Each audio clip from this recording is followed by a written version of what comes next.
রাখবে, রোজাদারের কত গুরুত্ব একটু শুনে রেখে দেন।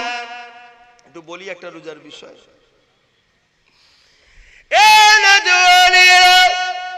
আমারা বলেরা রোজা মাসে রোজা রাখবেন। রোজা আল্লাহ পাকের খাস ইবাদত। ভাইরা শুনে রেখে দেন, ময়দানে মাশর কিয়ামতের দিনে যেদিন মাথা রাখবে দায়িত্বলা এক হাত উপরে আল্লাহ সূর্যকে নামিয়ে দেবে, সেদিন সূর্যের 12 গুণ তাপটা বেড়ে যাবে, মাথার খেনুগুলো না দিয়ে গলে গলে ঝরে ঝরে পড়তে লাগবে। এ যুবকেরা, বোনেরা, আম্মারা, বাপেরা শুনে রেখে দাও, এই কঠিন দিনেতে যেদিন জমিনের উপরে মানুষ দাঁড়াতে পারবে না, যার উপরে যা জোর চলবে, জোর করে বুকের উপরে পা দিয়ে দাঁড়িয়ে যাবে, এইরকম একটা কঠিন দিনে আল্লাহ পাকের আরশে আজিমের উপরে একদল লোকেরা জান্নাতি খানা খেতে থাকবে। আল্লাহর ফেরেশতারা দেখে দেখে বলবে, ও রব্বি আল্লাহ পাকেরা কারা, যাদেরকে আপনি কঠিন মুসিবতের দিনে সবাই নফসি নফসি করে, তাদেরকে আপনি নিশ্চিন্তায় বসিয়ে বসিয়ে জান্নাতি খানা খাওয়াতে লেগেছে। আমার আল্লাহ পাক বলতে লাগবে, এবার ফেরেশতারা দুনিয়ার জমিনে যারা ঈমান এনেছিল আমার উপরে, আমার হাবিবের উপরে, সব থেকে বেশি আমাকে, আমার হাবিবকে ভালোবাসতো, আর দুনিয়ার জমিনে আমার খুশির জন্য রোজা রেখেছিল, বাজারে গিয়েছিল, অনেকে খেয়েছিল, এরা খাইনি, ঘরে খাবার ছিল, অনেকে খেয়েছিল, এরা খাইনি। এরা যদি খেত কেউ বকতে পারত না, এরা যদি কেউ কেউ মারতে পারত না, এরা যদি কেউ কেউ আঘাত করতে পারত না। আমার ফেরেশতারা আমার খুশির জন্য এরা দুনিয়ার জমিনে এরা রোজা রেখেছিল, রোজাকে সম্মান করেছিল। আমি আল্লাহ আজকে কঠিন বিচারের দিনেতে এদেরকে আমার জান্নাতের খানা খাওয়া।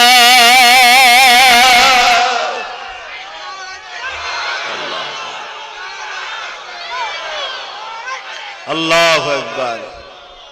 ভাবিরা, নওজোয়ান তরুণরা, এই যার কয়েকদিন পর রোজার মাস আসছে, সব ইবাদত আল্লাহ বলেছেন আমার, কিন্তু রোজার মাস এলে আল্লাহ কি বলে, আস-সাওমু লি ওয়া আনা আজজি বিয়াদিয়া, রোজা হলো আমার খাস ইবাদত, আমি নিজে হাতে রোজাদারকে পুরস্কার দেব।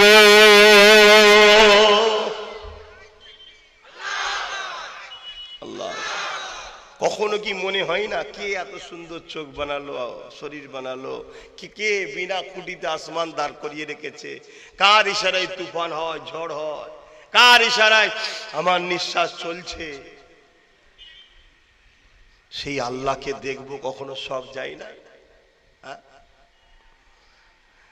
রোজা সব ইবাদতই আল্লাহর, কিন্তু রোজা বলছে আমার খাস ইবাদত। এজন্যে নামাজ লোক দেখানো হয়, অনেকে নামাজ লোক দেখিও পড়ে না, পড়ে না, এই হুজুর আছে তো না পড়লে হয়। অনেক সময় ছেলের হয়তো বিয়ে দিয়েছে বা মেয়ের বিয়ে দিয়েছে হাজী সাহেবের বাড়িতে, বিআই সাহেব আছে, হাজী সাহেবের সামনে নামাজটা না পড়লে হয়, কি ভাববে, চট পড়ি, এ আল্লাহর জন্য লোক দেয়, ও নামাজের কি দাম নেই, ও কিচ্ছু দাম নেই, ও জিরো ফল। তাহলে এখানে কিন্তু একটা রাস্তা আছে, দান লোক দেখানো রাস্তা একটা হতে পারে, সব জায়গাতেই কিন্তু লোক দেখানোর ব্যাপার থাকে, কিন্তু কেউ কি লোককে দেখাবার জন্য শুকিয়ে থাকে, শুধু নুকিয়ে কি খেয়ে নেবে, খেয়েছে বলে ভাই আমি রোজায় আছি, মিটে গেল কি। এই জন্য আল্লাহ বলছে, ওই যে সারাদিনও না খেয়ে আছে, ওটা শুধুমাত্র আমাকে খুশি করার জন্য। জোরে বলুন সুবহানাল্লাহ। তাই আল্লাহ বলছে, আস-সাওমু লি, রোজা হলো আমার খাস ইবাদত, তাই আমি রোজাদারকে নিজে হাতে করে কুদরতি হাতে পুরস্কার দেবো। জোরে বলুন সুবহানাল্লাহ। কি পুরস্কার দেবে? লিসাইমি ফারাতানি ফারহাতুন ইনদাল ইফতারি, রোজাদারদের জন্য দুটো খুশির খবর। একটা হলো যখন ইফতারকে সামনে নিয়ে বসবেন, এই সময় যা দোয়া চান কবুল হয়। আর একটা হলো আল্লাহ পাক তিনার দিদার দিয়ে দেবে। তাহলে রোজা রাখতে হবে তো নাকি? না রোজার মাসে গ্যাস বাড়ে? ডাক্তার বলেছে রাখলে হবে না। বেহুদা ডাক্তারের কাছে গেলে তো বলবি রাখা যাবে না। কি কোন বেহুদা ডাক্তারের কাছে যদি জানো তো বলবি রোজা রাখলে তোমার চলবে না। পৃথিবীর বিখ্যাত ডাক্তার, ক্যান্সার স্পেশালিস্ট, পৃথিবী বিখ্যাত, এখনো ক্যান্সারের প্রকৃত সমস্যা সমাধান হয়নি ভাই, এখনো হয়নি। যে কিমো মারে ওটা সমাধান নয়, ওটা জোর করে পোকাগুলোকে মারতে গিয়ে বাকি শরীরের 12টা বেজে দেয়। কথা বুঝে আসছে? কিন্তু তিনি বলেছেন কিছু একটা সমাধান পাওয়া গেছে ক্যান্সারের। কি সমাধান? শুকিয়ে থাকতে হবে। কতক্ষণ? 15 থেকে 16 ঘন্টা। 1400 বছর আগে মোস্তফা জানে রহমত বলে গেছে, বছরে একবার 14 থেকে 15, 16 ঘন্টা তোমরা আল্লাহর জন্য কিছু খাবে না। জোরে বলুন সুবহানাল্লাহ। রোজা বলতে পারছে না, রোজা বললে তো একটা ধর্মের হয়ে যায় না। সত্য কথা বলতে খারাপ লাগছে। এই যে করোনা গেল, মেডিকেল কি বলেছিল? ভালো করে মুখ ধোবে, হাত ধোবে, নাক ধোবে, পা ধোবে। আরে বল না উজু করলেই হবে, ওটা বলবে না, ওটা বলা যাবে না। 1400-1500 বছর আগে মোস্তফা জানে রহমত বললেন তোমরা উজু করবে, দৈনিক 5 ওয়াক্ত নামাজ 5 বার উজু করবেন, সমস্ত ভাইরাস থেকে তোমরা সমাধান পাবে। জোরে বলুন সুবহানাল্লাহ। এবং আল্লাহর ওলিদের বৈশিষ্ট্য হলো কি? উজু চলে গেলেই উজু করে নেয়। এমনি সময়তেও তারা উজু হালে থাকে। আপনারাও থাকবেন, মা বোনেরা থাকবেন। কি লাভ? যতক্ষণ উজু হালে থাকবেন ততক্ষণ আপনার সাথে দুটো ফেরেশতা পাহারা দেয়। জোরে বলুন সুবহানাল্লাহ। যেই উজু চলে যাবে আবার উজু করে নিতে, আবার ফেরেশতা থাকবে। ওই অবস্থায় কেউ যদি মারা যায় সে শহীদের দরজা পায়। জোরে বলুন সুবহানাল্লাহ। এবার শহীদের অনেক কোয়ালিটি আছে ভাই, সব শহীদ বেহিসাব জান্নাত যাবে আশা করবেন না। কিন্তু রোজার মাস সামনে আসছে, তারাবির নামাজ পড়বেন, তাই তো নাকি? বল তারাবিটা হয়নি কেন? রোজা খুলে হাও হাও হাও মাও করে খেয়েছি, খাওয়ার পরে আর হুজুর উঠা যায়নি। আহা, আল্লাহ খাওয়ায়। বুকে হাত দিয়ে বলুন, আমি তো দেখেছি ভাই, সারা বছর আমার আল্লামায় খাওয়াইনে বলবো না, খাবার সময় দেয় না। আল্লামায় যে গরিব করেছে বা খাবার নেই আমি ওটা বলবো না। আম্মা বিনিমাতি রব্বিকা ফাহাদ্দিস, আমার ওসিলায় কোটি কোটি আল্লাহর বান্দা বান্দি খায়, আল্লাহ খাওয়ায় আমার ওসিলায়। কিন্তু আমাকে আমার আল্লাহ দিয়েছে, কিন্তু খাবার সময় দেয়নি, সুযোগ দেয়নি। কিছু বুঝাতে পারলাম? সময় নেই তো খাবো কি? কিন্তু রোজার মাসে দেখেছি আল্লাহু আকবার, এত খাওয়া খাওয়ায় আল্লাহ, লড়া যায়নি। কিন্তু অত খাওয়া ঠিক নয়, বিপদ হয়ে যাবে। সারাদিন না খেয়ে আর প্রথম চান্সে একদম এই পর্যন্ত, ও তো পেটও বলবে হঠাৎ করে কি হলো বল দেখি, শেষকালে ব্রেক ফেল হয়ে যাবে, ডিসব্যালেন্স, স্টক হয়ে যাবে, হার্ট অ্যাটাক হয়ে যাবে, কিছু ক্ষতি যাবে। রয়ে রয়ে দিতে হবে, হপান করতে দিলে হয়? ধরে বসে খাবে। আর খেজুর দিয়ে ইফতার করা হলো সুন্নাতে রাসূল। খেজুর আর পানি, প্রথম খেজুর দিলেন, রোজার নিয়ত করলেন। কথা বুঝে আসছে? নিয়ত বলে বিসমিল্লাহ বলে খেজুরটা দিলেন, দিয়ে পানিটা দিলেন। এটা হলো সুন্নাতে রাসূল। নবী খেজুরকে খুব পছন্দ করতেন। আর পৃথিবীর বুকে এখন খেজুর মুসলমানদের সম্পদ হয়ে গেছে। না, খেজুর মুসলমানদের নয়, খেজুর হলো সেই মহান স্রষ্টার সৃষ্টি যিনি সমস্ত মানুষকে বানিয়েছে তাদের উপকারের জন্য। খেজুর সবাই খাবেন, জাতি ধর্ম বর্ণ নির্বিশেষে শরীরের রক্ত তৈরি করে, খুন তৈরি করে। পেটে যদি কারো আলসার থাকে, ওই খেজুর খাবেন প্রতিদিন সকালে কমসে কম 7 পিস করে, দেখবেন আপনার কয়েক মাসের মধ্যে পেটের আলসার রোগ ভালো হয়ে যাবে। গ্যাসের যাদের সমস্যা আছে, প্রতিদিন সকালে উঠে প্রথম হালকা কুসুম পানি, তারপরেই খেজুর 7 পিস খাবেন, দেখবেন আপনার গ্যাস্ট্রিকের সমস্যা ভালো হয়ে গেছে। যাদের রক্তের সমস্যা আছে, রক্ত কম হয়, তা বলি আমাদের দেশে যেসব খেজুর খেলে আরো রোগ বেড়ে যাবে।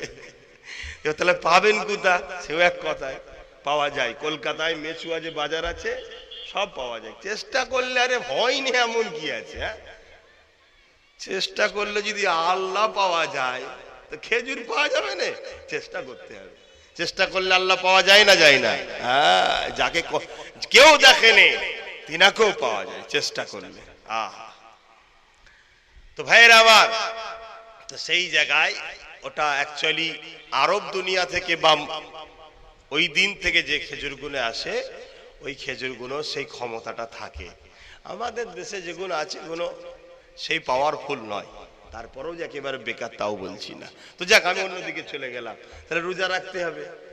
কি গো, রাখো তো নাকি? তবে গ্রাম এলাকার লোক তো রাখে, এমনি তো গরিব, সব শুকিয়ে শুকিয়ে থাকা অভ্যেস, ওই জন্য রোজা রাখা সহজ। গ্রামের লোকেরা রোজা রাখে, শহরের লোকেদের যত বিরামে হয়। আবার অনেকের বাপ মা যাহারে ছেলেরা রোগা হয়ে যাচ্ছে, ওর বাপ আর ওর মা ওকে জাহান্নামে পাঠাচ্ছে। ছেলের ওপর দরদ নয়, ছেলেকে জাহান্নামী করছে। কথা বুঝছেন না, বোঝেন না? আর যে বাপ মা রাগ করেও রোজা রাখায়, জানবেন ওই বাপ মা ছেলেকে জান্নাতি বানাচ্ছে। জোরে বলুন সুবহানাল্লাহ। তবে সাবালক হওয়ার পরে ছোট বাচ্চাদের রোজা রাখা শরীয়তের হুকুম নয়, কিন্তু যদিও একটা কেউ রাখে, অনেক ছেলেরা দেখা যায় 8 বছর বয়স হয়ে যাওয়ার পরে, 7 বছর হয়ে যাওয়ার পরে 27 রোজাটা একটু রাখে। সারাদিন পর সন্ধ্যের বেলা ওর মুখটাকে দেখার মতো লাগে, একদম এইটুখানি হয়ে গেছে। পানি খাবি? কথা বুঝে আসছে?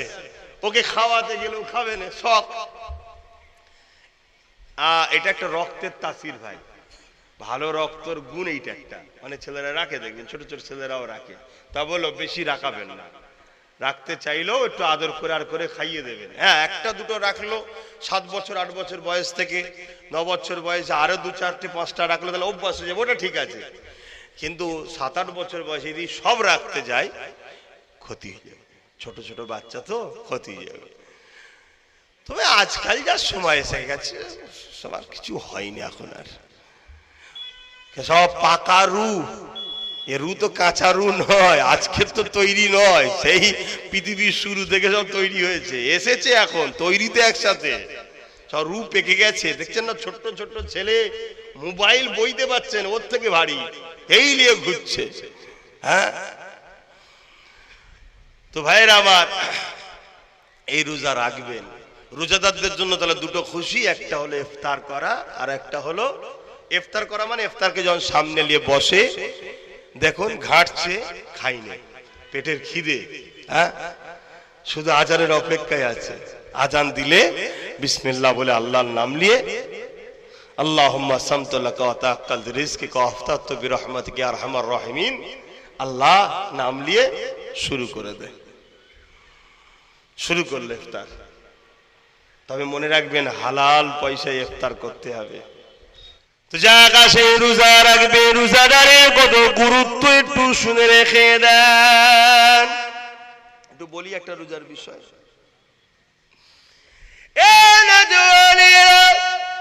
আমারা বুলেরা রোজা মাসে রোজা রাখবেন। রোজা আল্লাহ পাকের খাস ইবাদত। ভাইরা শুনে খেদান, ময়দানে মাশর কিয়ামতের দিনে, যেদিন মাথার এক বেদা ইখতিলাফ, এক হাত উপরে আল্লাহ সূর্যকে নামিয়ে দেবে, সেদিন সূর্যের 12 গুণ তাপটা বেড়ে যাবে, মাথার খেনুগুলো না দিয়ে গলে গলে ঝরে ঝরে পড়তে লাগবে। এ যুবকেরা, বোনেরা, আম্মারা, বাপেরা শুনে খেদান, এই কঠিন দিনেতে, যেদিন জমিনের উপরে মানুষ দাঁড়াতে পারবে না, যার উপরে যা চলবে, জোর করে বুকের উপরে পা দিয়ে দাঁড়িয়ে যাবে, এইরকম একটা কঠিন দিনে আল্লাহ পাকের আরশে আজিমের উপরে একদল লোকেরা জান্নাতি খানা খেতে থাকবে। আল্লাহর ফেরেশতারা দেখে দেখে বলবে, ও রব্বি আল্লাহ পাক এরা কারা যাদেরকে আপনি কঠিন মুসিবতের দিনে সবাই নফসি নফসি করে তাদেরকে আপনি নিশ্চিন্তায় বসিয়ে বসিয়ে জান্নাতি খানা খাওয়াতে লেগেছে। আমার আল্লাহ পাক বলতে লাগবে, এবার ফেরেশতারা দুনিয়ার জমিনে যারা ঈমান এনেছিল আমার উপরে, আমার হাবিবের উপরে, সব থেকে বেশি আমাকে আমার হাবিবকে ভালোবাসতো, আর দুনিয়ার জমিনে আমার খুশির জন্য রোজা রেখেছিল, বাজারে গিয়েছিল, অনেকে খেয়েছিল, এরা খাইনি, ঘরে খাবার ছিল, অনেকে খেয়েছিল, এরা খাইনি। এরা যদি খেত কেউ বকতে পারত না, এরা যদি কেউ কেউ মারতে পারত না, এরা যদি কেউ কেউ আঘাত করতে পারত না।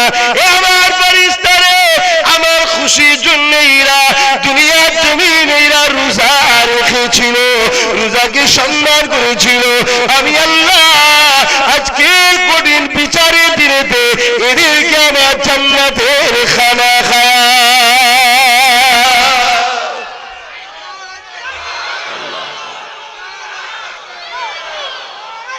আল্লাহু আকবার। তাহলে আশা রাখবো আমার ভাইরা, এই রোজার মাসটুকু আল্লাহর খুশির জন্য রোজা রাখবেন। দ্বিতীয় নম্বর, হালাল দিয়ে ইনকাম দিয়ে ইফতার করবেন। 3 নম্বর কথা, রোজার মাসে দেখবেন ফিতনা বেশি হয়। এখানে যত চাপ মারে হেডা বেশি তত গরম হয়। যতটা পারেন রোজার মাসে ঘরের মধ্যে কাটাবেন, কোরআনকে পড়বেন। যদি পড়তে না পারেন স্ত্রী পড়বে, শুনবেন, ও পড়ে যে নেকি পাবে আপনি মন দিয়ে শুনলে সেম নেকি পাবেন। জোরে বলুন সুবহানাল্লাহ। লাস্টে একটু কোরআনকে আদর করে চুমু দেবেন, চোখে লাগাবেন, মাথার উপর রাখবেন, বুকে একটু চেপে ধরবেন। আমি আপনাদেরকে একটা জিনিস শিখিয়ে দিয়ে যাচ্ছি, ইমানদারদের জন্য শর্ত, ইমান না থাকলে পাবেন না মজা। যাদের ইমান আছে, ইমানটা কি জিনিস? কি গো? সবকিছুর থেকে আল্লাহ আল্লাহ রসুলকে ভালোবাসা ও আদব করার নাম ইমান। জোরে বলুন সুবহানাল্লাহ। এমনকি জানের থেকে কোন একটা জায়গায় আপনার জান চলে যেতে পারে, কিন্তু আল্লাহর জন্য আপনি জান দিয়া পছন্দ করবেন, আল্লাহর বিরুদ্ধে যাবেন না। এই রকম হলো ইমান। শুনছেন? তাই এই ইমান যাদের আছে, যদি কোনো রকম কষ্ট হয়, দুনিয়া থাকলে কষ্ট হয় তো নাকি, হয়তো কারোর সঙ্গে মতের মল হয়নি, বা স্বামী স্ত্রীর অমিল, মন কিছু একটা কথা কাটাকাটি হয়ে গেছে, মনে কষ্ট পেয়েছে, বা কোনো ব্যবসায় লস হয়ে একটা টেনশনে মাথা কষ্ট, বুকে ব্যথা হয়েছে, ওই কিছু সময় কোরআনটাকে বুকে করে জড়িয়ে ধরে চেপে ধরে রাখবেন, দেখবেন আস্তে আস্তে চোখ দিয়ে পানি বেরোবে, পুরো বুকটা হালকা হয়ে যাবে। জোরে বলুন সুবহানাল্লাহ। আরো জোরে বলুন। তাহলে সেই রোজাদার যে ঘরে আল্লাহ আরশে আজিমে জান্নাতি খানা খাওয়াবে। শর্ত কি? ইমান অবস্থায় রোজা রাখার, হালাল ইফতার করা। আর রোজার মাসে দেখবেন ফিতনা বেশি হয়। আর এই একটা মাস আমাদের সঙ্গে আর আরব দুনিয়ার সঙ্গে পার্থক্য কি শুনুন। আরব দুনিয়া 1 মাস দান করে আর 11 মাস ইনকাম করে, আর আমাদের এলাকায় 11 মাস তো দান করেই না, করে না, চুরি করে, আর রোজার মাস এলে ডাকাতি করে। 100 টাকার ফলকে 200 টাকায় বিক্রি করে। তো ভাইরা আমার, তাহলে সামনে রোজার মাস আসছে, আর বিশেষ করে প্রত্যেকটা যুবককে আর বোনকে বলবো, এই রোজার মাসটা 1 মাস কোনো বন্ধু নয়, কোনো আত্মীয় নয়, কোনো ব্যবসা কারবার নয়, যতটুকু প্রয়োজন হালাল ইনকাম করার, সংসার ডেলি যারা খাটো খাটো, এই রোজার মাসটা দিন রাত পুরো একটা মাস তোমরা আল্লাহর দাসত্ব বেশি বেশি করে করো, কোরআন বেশি করে পড়ো, নামাজের মধ্যে বেশি করে দাঁড়াও, নফল নামাজ পড়ো, কিবলামুখী হয়ে আল্লাহ আপনার শুকরিয়া আদায় করে 2 রাকাত নফল নামাজ পড়ছি, আবার পড়ে যাও, আবার পড়ে যাও, নামাজ পড়েই যাও, পড়েই যাও। কেন? আল্লাহ রসুল বললেন যে রোজার মাস পেল আর নিজেকে জান্নাতি বানাতে পারলো না, সে বড় হতভাগ্য। অর্থাৎ রোজার মাস এমন একটা মাস, জীবনের গুনাহ মাফ করে জান্নাতি খাতায় নাম তোলার মাস। জোরে বলুন সুবহানাল্লাহ। আর একটু জোরে বলেন নারে দিবেন, নারে দিবেন। অতএব বাপ ভাইদেরকে বললাম, বিশেষ করে আমার ভাইগুলোকে আর বোনগুলোকে বললাম, এইটুকু ভাইয়ের কথা রেখো, রোজার মাসটুকু বেশি বেশি ইবাদত করো। আর যা চাইবা চাও, গাড়ি বাড়ি টাকা পয়সা ধন দৌলত যা লাগবে সব বলো আল্লাহকে। বিয়ে শাদী যদি না হয় সুন্দর বিবাহ করবে, সুন্দর মেয়ে দরকার, তাও বলো আল্লাহকে, কোনো পাপ নয়। কথা বুঝে আসছে? কিন্তু তুমি তোমার স্ত্রীকে বিবাহর পরে আল্লাহ সুন্দর মিলাবে, তারপরে যেন আবার শয়তানি করবে না, তারপর জুলুম করবে না, আর অন্য নারীর দিকে খারাপ নজরে তাকাবে না। নিজেকে পরিবর্তন করো। আমার কথাই খারাপ লিখছে, এ তো শরিয়াতের কথা বলছি। কথা বুঝে আসছে? আর সবকিছুর সাথে সাথে দুটো দোয়া আমার পক্ষ থেকে একটু চাইবেন। একটা হলো আল্লাহ যেন আমাকে ইজ্জতের সঙ্গে যতদিন বাঁচিয়ে রাখবে, আপনাদের ঘরে নিয়ে দুনিয়া আখিরাতে একসাথে যেন থাকতে পারি, আর আল্লাহ যেন আমাকে নলেজ শ্রীটা করার তৌফিক দেন। বলুন আল্লাহুম্মা আমিন। মনে থাকবে? মনে রাখবে রোজার মাসে। আর একটা দোয়া, সেটা আমার ছোট ভাইয়ের জন্য। আসুন একটু সালাম দেবো। ইয়া নবী সালাম।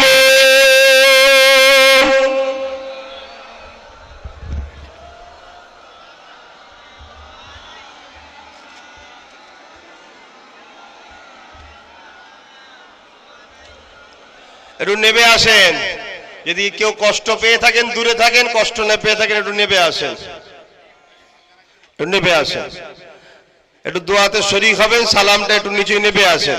আমি জোর কাউকে করছি না, যদি ভালোবাসা থাকে নেবে আসেন একটু।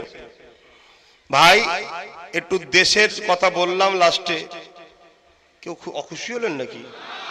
আচ্ছা, আপনারা কোন ধর্মের লোক? জোরে বলুন। ইসলাম কমপ্লিট না আনকমপ্লিট?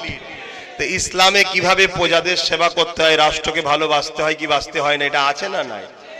হ্যাঁ, এটা মনে রাখবেন। আমি হুজুর, আমি যখন আমার শিষ্য মুরিদদেরকে শিখাবো, আমি কাদের সঙ্গে মিশতে হবে, কাদের সঙ্গে মিশা ইসলামে হারাম, সব বলবো। আপনারা কেউ কেউ হয়তো ভাববেন ওটা দুনিয়ার ব্যাপার, দুনিয়াটাই হলো আখিরাতে যাওয়ার জায়গা। জোরে বলুন সুবহানাল্লাহ। এখানে তোমাকে মুহাম্মদ রাসূলকে ফলো করে কাজ করতে হবে। দেশের সঙ্গে গাদ্দারি করে তুমি যদি মনে রাসূলকে ভালোবাসি, ওটা মিথ্যুক। রাসূল দেশকে ভালোবেসেছে, দেশের জন্য কেঁদেছে, দেশের সেবা করেছে, দেশকে নিরাপত্তার দেশ বানিয়েছে, দেশবাসীদের জন্য রাসূল কত কেঁদে কেঁদে দোয়া করেছে, তোমরা জানো না? জানো না? তারপরে রাসূল মদিনার জন্য রাষ্ট্রনায়ক ছিলেন। পৃথিবীর বুকে অনেক রাষ্ট্রপ্রধান হয়েছে, সর্বকালের সেরা রাষ্ট্রনায়ক কে? বলো, মুহাম্মদুর রাসূল। জোরে বলুন সুবহানাল্লাহ। তাকে মডেল হিসাবে আমি মানি, অন্য কাউকে নয়। তোমরা আমার নবীকে মানবে না? মানবে না? তাহলে জীবনের সবকিছুতে মানতে হবে। হাত তুলে দেখাও, মানবে না? মানবে না? আলহামদুলিল্লাহ। সবকিছুতে ব্যবসা করবে, নবীকে ফলো করো। সংসার করবে, নবীকে ফলো করো। কারবার করবে, নবীকে ফলো করো। নামাজ, রোজা, হজ, যাকাত, দান, খায়রাত, রাষ্ট্রনীতি, সমাজনীতি, অর্থনীতি, রাজনীতি, পারিবারিক নীতি, সবকিছুতেই মুহাম্মদ রাসূলকে ফলো করতে হবে। নবী যেভাবে করেছে ওইভাবে করতে হবে। জোরে বলুন সুবহানাল্লাহ। কারো মাথায় যদি ঢোকে গণতান্ত্রিক দেশ, গণতান্ত্রিক দেশে তো আরো সুবিধা। গণতন্ত্র কাকে বলে? যে যার নিজের স্বাধীনতায় কাজ করবে, নিজের ধর্ম অনুযায়ী, একে বলা হয় গণতন্ত্র। কথা বুঝে আসছে? সবাই যদি যে যার নেতা ধর্মগুরুকে মানতে পারে, লিডার মানতে পারে, তা আমরা মুহাম্মদ রাসূলকে মানবো। ঠিক না বেঠিক? আহা, আমার রাসূল কখনো জুলুমকে আশ্রয় দেয় না, আমার নবী মদকে আশ্রয় দেয়নি, আমার নবী ব্যভিচারীকে আশ্রয় দেয়নি, আমার নবী অন্য ধর্মের মানুষকেও জুলুম করার অধিকার দেয়নি, আমার নবী মিথ্যা কথা বলার অধিকার দেয়নি, আমার নবী গরিবদের ঘরে লুটার অধিকার দেয়নি, আমার নবী মিথ্যা কেস করার পারমিশন কাউকে দেয়নি, আমার নবী কখনো গীবত করার কথা বলেনি, আমার নবী কখনো কোনো মানুষকে তুমি খারাপ নজরে তাকাও এই অধিকারটুকু আমার রাসূল দেয়নি। কথা বুঝে আসছে? আহা, আমার রাসূল কত সুন্দর নবী আমার, সেই নবীকে একটু সালাম দেবো। ইয়া নবী সালাম, ইয়া রাসূল সালাম, ইয়া হাবিব সালাম।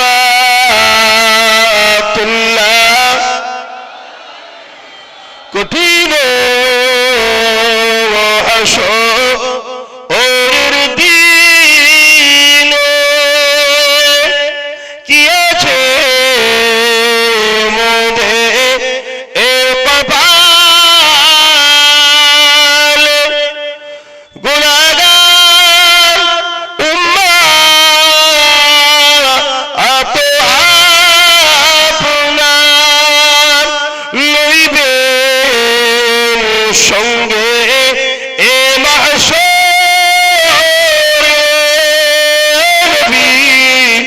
সালাম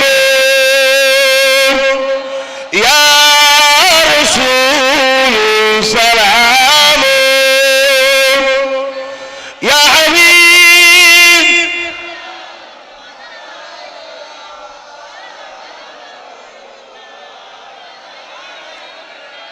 একটু বসেন, দোয়াতে বসেন, দোয়া হবে, খুনি বসেন। আল্লাহুম্মা আমিন, আল্লাহুম্মা আমিন। আয় আল্লাহ, আমার আব্বা গুলোকে নিয়ে, আমার আম্মা গুলোকে নিয়ে, ভাই গুলোকে নিয়ে, বোন গুলোকে নিয়ে, বাচ্চা গুলোকে নিয়ে অনেক কথা বললাম। সব গরমে কত কষ্ট করে ধৈর্য ধরে বসেছিল। আল্লাহ এদেরকে আরশে আজিমের ছায়া দেওয়ার তৌফিক দেবেন আল্লাহ। কিয়ামতের দিন এদেরকে আরশে আজিমের ছায়া দেবেন আল্লাহ। হালকা বয়সে আমার ভাইরা হয়তো লেবাসে ঠিক নেই, কিন্তু তোমার নবীকে তো ভালোবাসে, তোমাকে ভালোবাসে। আল্লাহ এদেরকে একদিন তুমি নামাজি, মুত্তাকি, পরহেজগার তোমার করে নেবে আল্লাহ। এদেরকে সব ভালো করে দাও আল্লাহ। আয় আল্লাহ এই মাহফিলকে কবুল করেন। ভাইয়েরা অনেক দান করেছে, মায়েরা দান করেছে, বোনেরা দান করেছে। আল্লাহ যে যা দান করেছে কবুল করে নেন আল্লাহ। রহমত করে গিয়ে সব দিয়ে থাকেন। সর্বপ্রথম সওয়াব আকায়ে নামদার মুফাকির মওসুদাত সাইয়্যিদুল মুরসালিন রাহমাতাল লিল আলামিন দরবারে নজরানা হিসাবে সবটুকু পৌঁছে দিন। হুজুরের আলা ওলাদ আম্মা জান সাহাবে کرام সাহাবীগণ, হযরত ইমাম হাসান হুসাইন হুজুর দিকে রূপাকে সবটুকু পৌঁছে দিন। চার পিরানে পীর, চার ইমাম হুজুর রূপাকে সবটুকু পৌঁছে দিন।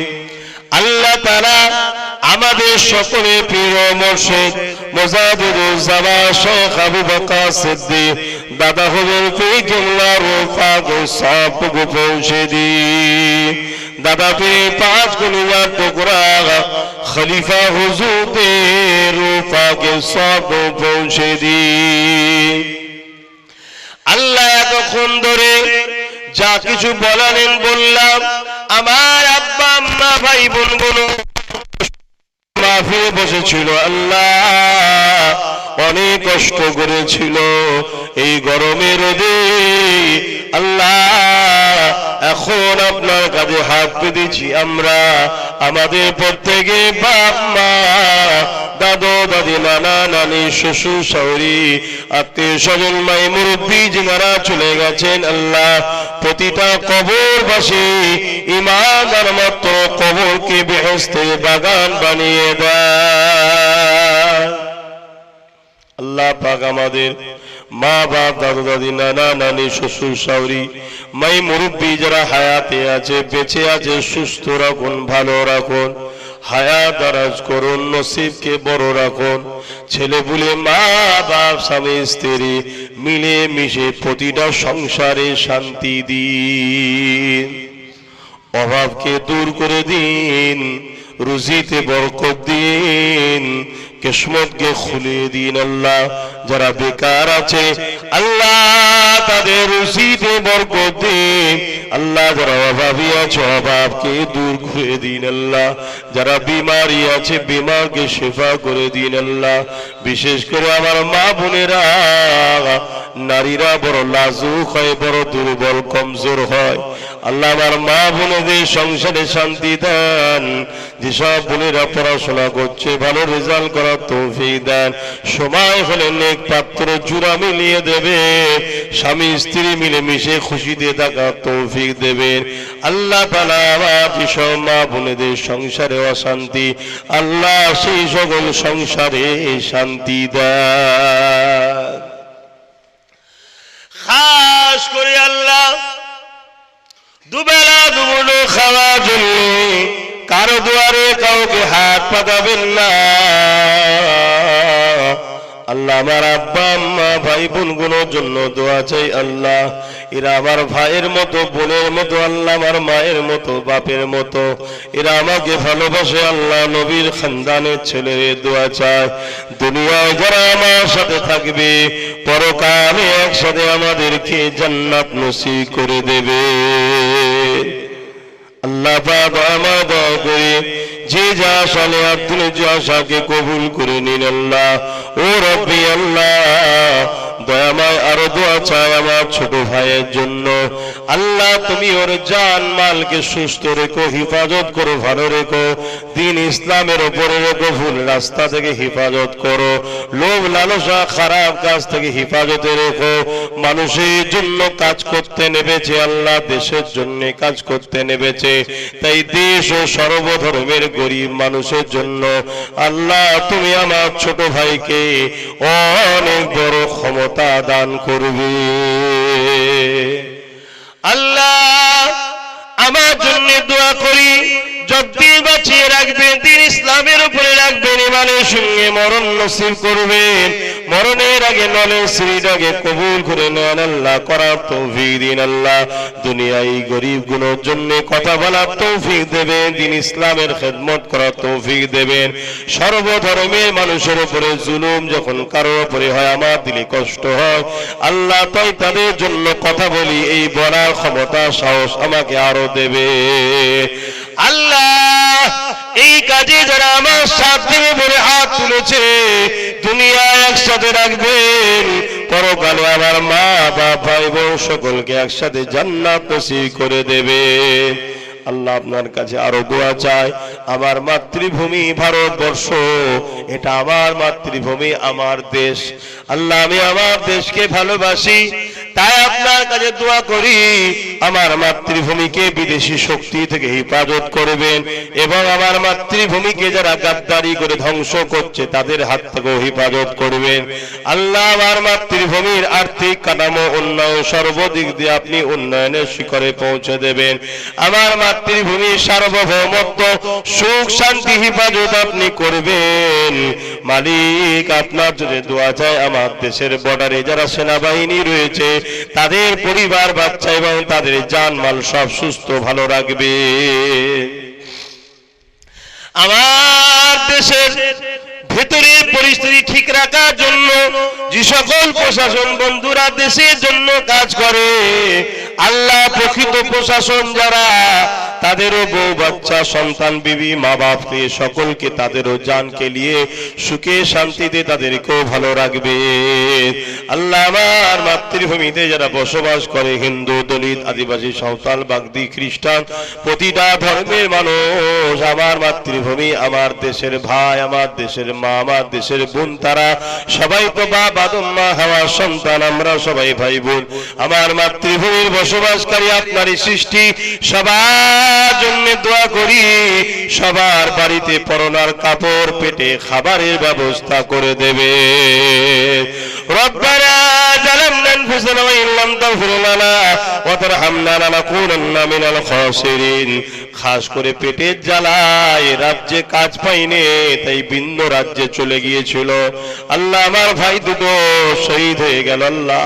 আল্লাহ তোমার রাস্তায় হালাল রাস্তায় যারা কাজ করতে যায় হালাল ইনকামের জন্য, সেটা তো তোমারই রাস্তা, তোমার রাস্তায় গিয়ে তারা মৃত্যু হয়েছে, তাদের কবরে আযাব মাফ করে কবরকে জান্নাতের বাগান করে দেবেন। আরো যেখানকার ছেলে মারা গেছে আল্লাহ ইমানদার, তাদের কবরে আযাবকে মাফ করে দিয়ে কবরকে বেহেশতের বাগান বানিয়ে দেবে আল্লাহ। তাদের পরিবারের অন্তরে শান্তি দেবেন আল্লাহ, সবর দেবেন আল্লাহ। এখনো বহুত লক্ষ লক্ষ ছেলে বাংলায় কাজ নেই, বিদেশ যে বসে আছে, আল্লাহ তাদের জানমাল হেফাজত করবেন। আমাকে অনেকে ভালোবাসে আল্লাহ, আর ভালোবাসুক চাই না বাসুক সবাইকে হেফাজত করবেন আল্লাহ। আমিন আমিন আমিন। বারহাক কালিমাত লা ইলাহা ইল্লাল্লাহ লা ইলাহা ইল্লাল্লাহ মুহাম্মাদুর রাসূলুল্লাহ।